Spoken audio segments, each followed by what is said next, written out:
We've lost dancing. In 1974, on the small island of Styrso, nestled in the southern Gothenburg archipelago of Sweden, Ruben Östlund was born.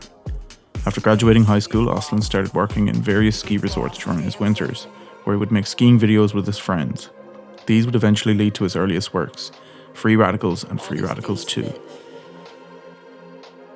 Even at this stage, these skiing films show the early signs of Östlund's preoccupation with accessing societal issues through his characters and his dark, oftentimes uncomfortable humour. He would take this interest into the University of Gothenburg's film school, from where his career would take off. And from there, he would develop an undying passion for the work.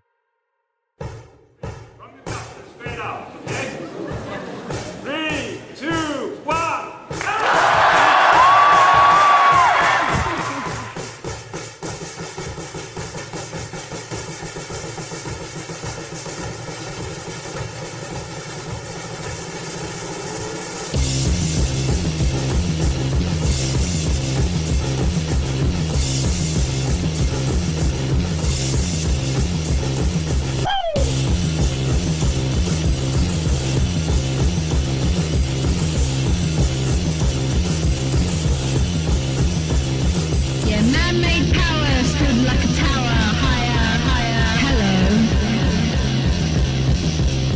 And the higher you go, you feel lower. Oh, I was close to the end, staying under cover. With the nose to the ground, I found my sound. Got myself an interview tomorrow. Östlund's breakout came in his comedic slice-of-life film, Gitarr Mongot, a film that followed the unusual ongoings of numerous colourful characters. This breakthrough led to Östlund's directing 2 more feature films, with Involuntary and Play. But it was the success of his bank heist gone wrong short film, Incident by a Bank, that played a pivotal role in introducing him to international audiences. This foundation allowed Östlund to fully announce himself in his distinctive storytelling style, harnessing his dark comedic approach to social issues both small and grand. In the 3 last films that I have done, Force Majeure, The Square and Triangle of Sadness, you can almost consider it a little bit of a trilogy where I'm focusing on being a man in contemporary times. And when the man and the expectations of the man is ending up a dilemma where we want to behave in a different way. The first, Force Majeure, is perhaps the most precise of the 3. Incorporating a restricted yet beautiful visual style that captures the similarly high-strung family dynamics that Östlund is examining. Östlund sticks quite close to home on this film, perhaps examining his own parents' failed marriage through the comfort of his youthful safe haven among the ski slopes and snow-capped mountains. Östlund followed the success of Force Majeure with The Square, where he takes a step further away from the somewhat more serious tone and less risky style of its predecessor. That being said, his lofty ambitions may have fallen a little short due to an indulgent runtime and at times confusing tone, although given its blending of languages, social classes and locations, it's fair to see how finding a consistency between such contrasting elements would be difficult. Despite these issues, and some criticism of the film's messaging surrounding social class being a bit too heavy-handed, the film earned Östlund his first Palme d'Or ahead of his second win with Triangle of Sadness. Through Östlund's hilarious exploration of class, beauty and how far societal norms can be pushed, he displays how the crossover of his 2 previous approaches could meet extremely successfully when the more surreal and comedic situations are leaned into further, an approach that I wouldn't be surprised if it became synonymous with Östlund going forward, with his upcoming project, The Entertainment System is Down, being a project that he just can't stop pitching. Yes, it's called Entertainment System is Down. Or The Entertainment System is Down. The Entertainment System is Down. Okay. And it takes place on a long-haul flight. And if you think of a flight that is maybe 15 or 17 hours and there is no entertainment, and the passengers are up to deal with boredom. So they will have like 15-hour long flight with no digital distraction. And you will have modern human beings that are used to dopamine scroll on the individual screens like this. When they all of a sudden have to deal with boredom. And the goal is to create a scene that will be the biggest walkout in the history of Cannes. So great. Unlike most Palme d'Or winners, Östlund has heavily reinforced that the few cinematic influences that he has are far outweighed by the influence of YouTube videos on his work. I want to be as good as the clips on YouTube on describing human being. I think the absolutely best way of using moving images have happened together with like internet and YouTube. Taking Force Majeure as an example, Östlund incorporates numerous viral clips into the film in unique and hilarious ways, with some clips making for some of the film's most pivotal moments. Beyond these references, Östlund has agreed with many critics noting his work as an intersection between Michael Haneke's socially dissecting films and Larry David's situational comedy. Östlund's investigations of social norms and how they fold, when placed under the pressure of his narratives, are akin to the communal silence of the white ribbon.